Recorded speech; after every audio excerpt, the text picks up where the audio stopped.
नमस्कार, मैं हूं बालकृष्ण थरेजा। आप देख रहे हैं डेली लाइव। आइए शुरुआत करते हैं आज के मुख्य समाचारों की। टाउन स्थित राजकीय चिकित्सालय में एमएस गायनी लगाने की मांग, माकपा ने अतिरिक्त कलेक्टर को सौंपा ज्ञापन। सर्वोदय भवन के मालिकाना हक को लेकर खींचतान जारी, सेवा भारती समिति सदस्यों ने सर्वोदय भवन में किया हनुमान चालीसा का पाठ। हार्डकोर बदमाश ऋतिक बॉक्सर की रिमांड अवधि समाप्त, न्यायिक अभिरक्षा में भेजा जेल। राजस्थान न्यायिक कर्मचारी संघ के चुनाव में अमित भामू ने अध्यक्ष पद पर की जीत हासिल। महंगाई राहत शिविर में कांग्रेस नेता भूपेंद्र चौधरी ने किया पटों का वितरण। और अब समाचार विस्तार से। मार्क्सवादी कम्युनिस्ट पार्टी ने राजकीय जिला चिकित्सालय में एमएस गायनी लगाए जाने की मांग को लेकर अतिरिक्त जिला कलेक्टर को ज्ञापन सौंपा। मार्क्सवादी कम्युनिस्ट पार्टी कार्यकर्ताओं ने राजकीय जिला चिकित्सालय में एमएस गायनी लगाने की मांग के संदर्भ में गुरुवार को अतिरिक्त जिला कलेक्टर को ज्ञापन सौंपा। माकपा के जिला सचिव रघुवीर वर्मा ने कहा कि टाउन स्थित महात्मा गांधी स्मृति राजकीय जिला चिकित्सालय में एमसीएच यूनिट में मात्र 2 सर्जन गायनी है, जबकि जिला चिकित्सालय में 6 गायनोलॉजिस्ट होने चाहिए। हर माह 200 से ज्यादा सिजेरियन भरी जाते हैं, लेकिन पर्याप्त गायनोलॉजिस्ट न होने के कारण सिजेरियन मामले निजी चिकित्सालयों में जाने को मजबूर है। इस कारण आर्थिक रूप से कमजोर नागरिकों को भारी आर्थिक नुकसान सहना पड़ रहा है। यही नहीं, जिला अस्पताल में सेवाएं दे रहे एमएस गायनी के छुट्टी पर जाने पर और भी भारी दिक्कतों का सामना करना पड़ता है, लेकिन राज्य सरकार चाहे तो एमएस गायनी की शीघ्र व्यवस्था कर सकती है। ज्ञापन में कहा गया है कि यह बहुत ही दुर्भाग्यपूर्ण है कि जिले के सबसे बड़े हॉस्पिटल में स्त्री रोग विशेषज्ञ के पद खाली पड़े हैं। प्रशासन व राज्य सरकार आंखें मूंद कर बैठी है। ऐसे में किस तरह से आम जन को सुविधाएं दी जा सकेंगी, ये सवाल खड़ा होता है। इसलिए आम जनता की परेशानी को देखते हुए जिला अस्पताल में शीघ्र रिक्त पद पर एमएस गायनोलॉजिस्ट की नियुक्ति की जाए, अन्यथा माकपा कार्यकर्ता आंदोलनात्मक कदम उठाएंगे और राजकीय जिला चिकित्सालय के समक्ष बेमियादी धरना शुरू करने को मजबूर होंगे। ज्ञापन देने वालों में लालचंद, आमिर खान, संदीप कुमार, विनोद वर्मा, अरबी कुमार, कोमल, पवन शाक्या, सुशील कुमार सहित अन्य लोग उपस्थित थे। हनुमानगढ़ जिले का सबसे बड़ा hospital Hanumangarh government hospital town का है और इसके अंदर अभी गायनियन के यानी स्त्री रोग विशेषज्ञ के शल्य सर्जन के पद हैं, वो 6 खाली पड़े हैं।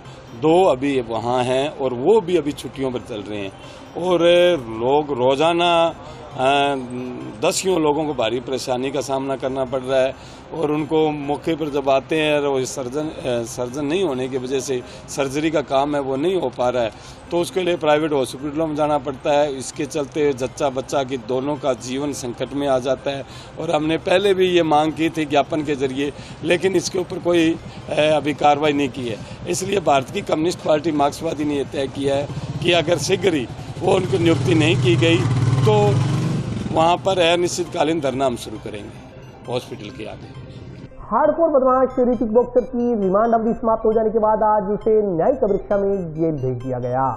धमकी देकर फिरौती मांगने के संदर्भ में दर्ज मुकदमे में गिरफ्तार हार्डकोर बदमाश ऋतिक बॉक्सर को जंक्शन पुलिस ने पीसी रिमांड समाप्त होने पर गुरुवार को अदालत में पेश कर न्यायिक अभिरक्षा में जेल भेज दिया। ऋतिक ठाकुरवानी उर्फ ऋतिक बॉक्सर पुत्र किशन चंद सिंधी निवासी मकान नंबर 12 मालवीय नगर पुलिस थाना जवार सर्कल जयपुर 27 मई से पीसी रिमांड पर था। पुलिस ने पूछताछ के लिए उसका 3 बार रिमांड बढ़वाया। पूछताछ में ऋतिक बॉक्सर ने पुलिस के सामने कई खुलासे किए। पूछताछ में यह बात सामने आई कि ऋतिक के हनुमानगढ़ जिले सहित अन्य जगहों पर 40 से अधिक गुर्गे हैं जो गैंगस्टर के लिए रेकी आदि का काम करते हैं। इस खुलासे के बाद स्थानीय गुर्गों की धरपकड़ के लिए पुलिस की 4 स्पेशल टीमें गठित की गयी। थाना प्रभारी नरेश गहरा ने बताया कि आज पूछताछ समाप्त होने के बाद ऋतिक को जेल भेज दिया गया। अन्य मामलों में अन्य जांच अधिकारी यदि जरूरत पड़ी तो उसको प्रोडक्शन वारंट पर लेकर उससे पूछताछ करेंगे। दूसरी ओर ऋतिक के वकील अरुण कन्ना ने आरोप लगाया कि बहुत से लोग सस्ती वाहवाही लूटने के चक्कर में उसके खिलाफ मामले दर्ज करवा रहे हैं, जिसमें कोई सच्चाई नहीं है।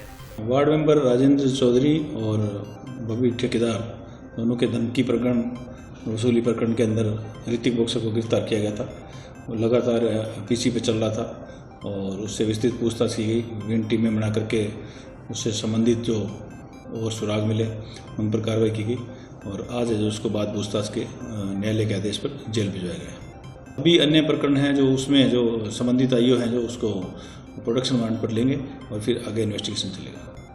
आज ऋतिक बॉक्सर को एक बार फिर माननीय न्यायालय मुख्य न्यायिक मजिस्ट्रेट के सामने पेश किया गया, जिसके अंदर आज उसे FIR नंबर 66/23 के अंदर जेसी कर दिया गया है। उसी के साथ सदर थाना ने भी प्रोटेक्शन पे ऋतिक को मांगा, जिसके लिए एक बार हमने उसका विरोध किया है और उन्हें ये कहा है कि एक बार पहले जेसी जाएगा, फिर उसके बाद वो प्रोटेक्शन वारंट से उसे ले सकते हैं। और यहाँ मैं आपसे ये बताना चाहूँगा आपके चैनल के माध्यम से कि भाई उस एक हाई प्रोफाइल मामला है, चारों तरफ से घिरा हुआ है, सबकी नज़रें ऋतिक पर है क्योंकि शहर से जुड़ा हुआ मामला है। सब लोग वाहवाही बटोरने के लिए इसे हर मामले में फंसाना चाह रहे हैं और हो सकता है आने वाले दिनों में और भी बहुत सारी FIR ऋतिक के खिलाफ शायद दर्ज हो जाए। टाउन स्थित सर्वोदय भवन को लेकर दो पक्षों में चल रहे विवाद के बीच आज सेवा भारती समिति कार्यकर्ताओं ने सर्वोदय भवन में हनुमान चालीसा का पाठ किया। टाउन स्थित सर्वोदय भवन को लेकर सेवा भारती और रामचरितमानस समिति में जहां मालिकाना हक को लेकर खींचतान चल रही है, वहीं आज सेवा भारती ने सर्वोदय भवन जाकर हनुमान चालीसा का पाठ किया। सेवा भारती के कार्यकर्ताओं ने हनुमान चालीसा पाठ के आयोजन के बाद मीडिया से बातचीत करते हुए बताया कि सेवा भारती पिछले कई वर्षों से इसे कार्यालय के रूप में संचालित कर रही है। उन्होंने कहा कि सेवा भारती अनेक सेवा कार्यों से जुड़ी हुई है और यहाँ आकर वार्ड पार्षद ने भी सेवा भारती की गतिविधियों की जानकारी ली। उन्होंने कहा कि यह स्थान शुरू से ही सेवा भारती के पास है और सेवा भारती के पास ही रहना चाहिए, इसलिए नगर परिषद को चाहिए कि सेवा भारती के नाम से ही पट्टा जारी करे। कार्यक्रम में देवेंद्र पारिक, आशीष पारिक, विनोद रेगर, विक्रम प्रधान, सुभाष भारती सहित सेवा भारती के अन्य कार्यकर्ता मौजूद रहे। आज हमने सेवा भारती कार्यालय में हनुमान चालीसा का पाठ किया, साथ ही वहाँ के स्थानीय पार्षद श्री लीलाधर जी पारिक से भी सकारात्मक चर्चा हुई। जब उनके सामने सेवा भारती के बारे में पूरा विषय रखा तो उन्होंने भी माना भी सेवा भारती निश्चित रूप से अच्छा काम कर रही है। और जहाँ तक कार्यालय की बात है तो सेवा भारती पिछले 40 सालों से इस कार्यालय में अपनी गतिविधियां चला रही है। आज सेवा भारती कार्यालय में सभी कार्यकर्ताओं ने मिलकर हनुमान चालीसा का पाठ किया कि भगवान उन लोगों को सद्बुद्धि दे जो इस सेवा के कार्य में व्यवधान डालना चाहते हैं। वार्ड संख्या 56 के पार्षद विकास रंगेरा ने जिला कलेक्टर को ज्ञापन देकर नगर परिषद पर विकास कार्यों में भेदभाव करने का आरोप लगाया है। दूसरी ओर निर्माण समिति अध्यक्ष सुमित रिनवा ने आरोपों को बेबुनियाद बताया है। वार्ड नंबर 56 के पार्षद विकास रंगेरा ने अपनी ही पार्टी के नगर परिषद बोर्ड पर विकास कार्यों में भेदभाव करने का आरोप लगाते हुए जिला कलेक्टर को ज्ञापन सौंपा। विकास रंगेरा ने कहा कि नगर परिषद द्वारा उसके वार्ड के साथ लंबे समय से भेदभाव किया जा रहा है। जरूरी निर्माण कार्य, सड़कें, नालियां आदि भी नहीं बनवाई जा रही। उन्होंने कहा कि इस संदर्भ में उन्होंने नगर परिषद आयुक्त और सभापति को अनेकों बार गुजारिश की, मगर उनके वार्ड से भेदभाव लगातार जारी रहा। विकास रंगेरा ने आरोप लगाया कि नगर परिषद में निर्माण कार्यों में गुणवत्ता का ध्यान नहीं रखा जा रहा। इसके अलावा टेंडर और वर्क ऑर्डर से पहले ही निर्माण कार्य करवा दिए जाते हैं, जिससे निविदाओं की प्रक्रियाओं का उल्लंघन हो रहा है। उन्होंने कहा कि शहर में करवाए जा रहे विकास कार्यों में क्वालिटी कंप्रोमाइज किया जा रहा है, जिससे गुणवत्ता का ध्यान नहीं रखा जा रहा। उन्होंने कुछ दिन पूर्व भाजपा पार्षद प्रदीप पैरी द्वारा कॉस्मेटिक्स विकास बारे दिए गए बयान का समर्थन करते हुए उसे सही ठहराया। उन्होंने कहा कि शहर में करवाए गए विकास कार्यों की अवधि ज्यादा लंबी नहीं है, अवधि से पूर्व ही सड़कें और नालियां जीर्ण शीर्ण हो रही है। उल्लेखनीय है कि विकास रंगेरा वार्ड नंबर 56 से कांग्रेस के पार्षद हैं और जिला मुख्यालय पर कांग्रेस का ही बोर्ड स्थापित है।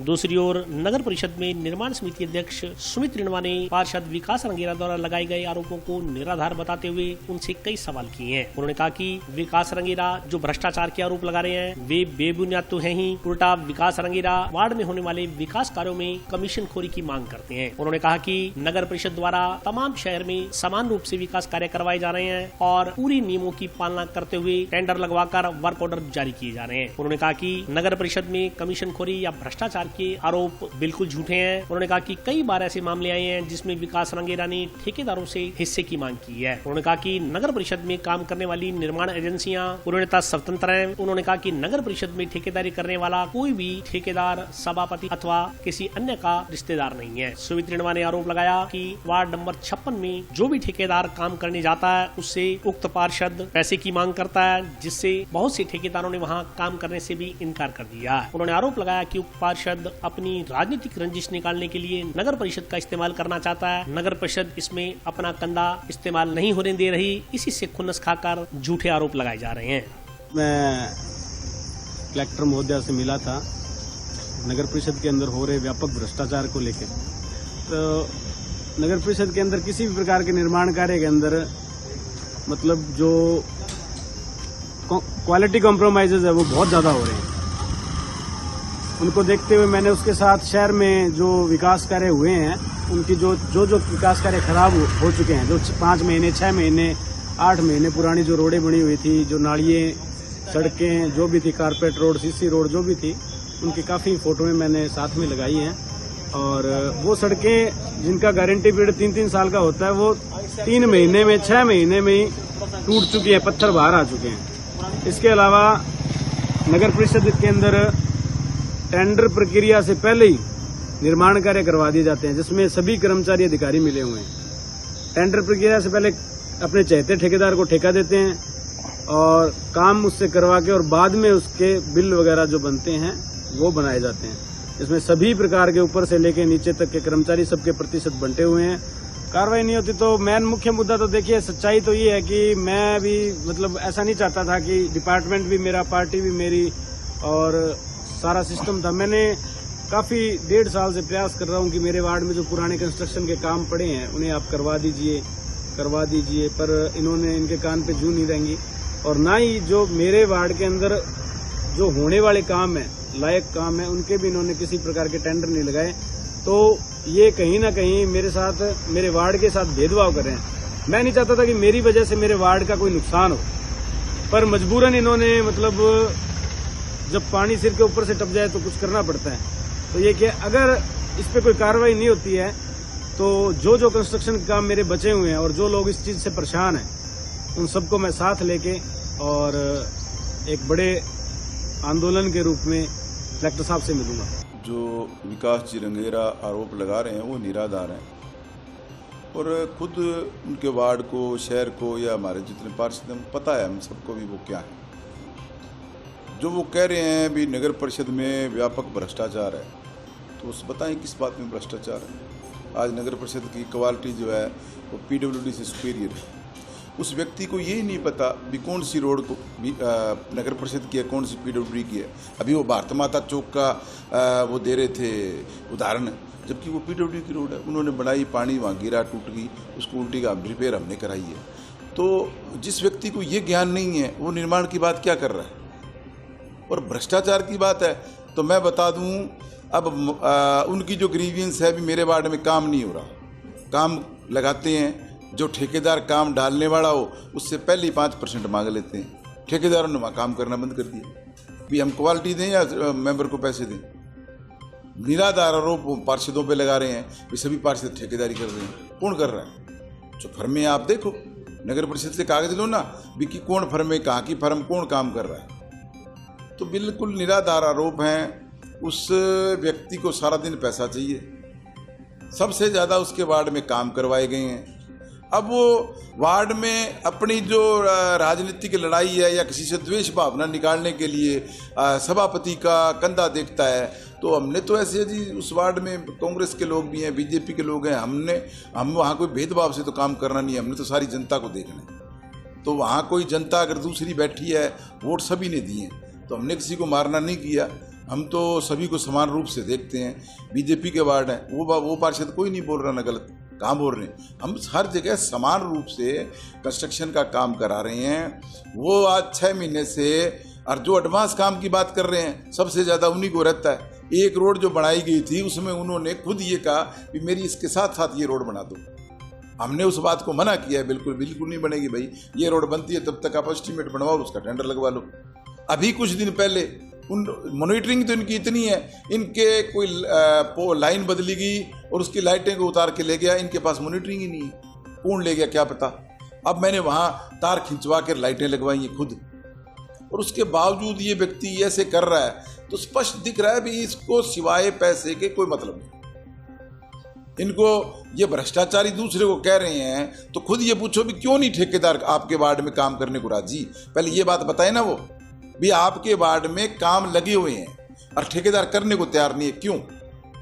इसका कारण बताए ना वो। हम तो उस ठेकेदार को मना नहीं कर रहे। ये उसको करने देते जाता है तो अगले को कहता है भी लाओ पहले मुझे 5% दो।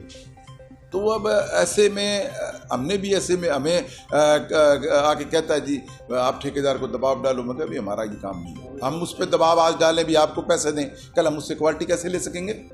हमने क्वालिटी लेनी है। हमारा कोई भी काम है वो क्वालिटी से है। जो वो ये बात कह रहे हैं अभी सड़कें 6 महीने में टूट गई और होगी, कोई भी सड़क दिखा दे टूटी हुई, मैं बिल्कुल इस बात को क्लेम करूंगा। और अभी वक्त ब्रेक का, हाजिर होता हूँ छोटे से ब्रेक।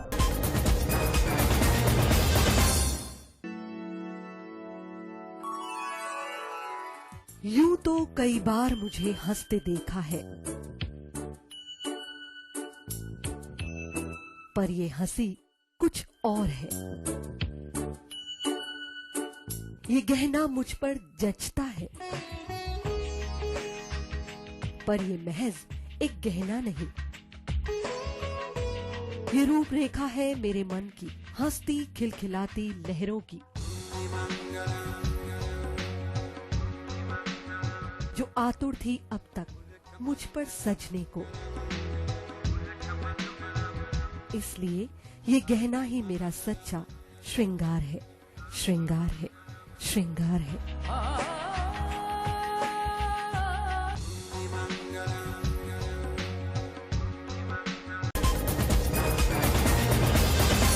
ब्रेक के बाद स्वागत है।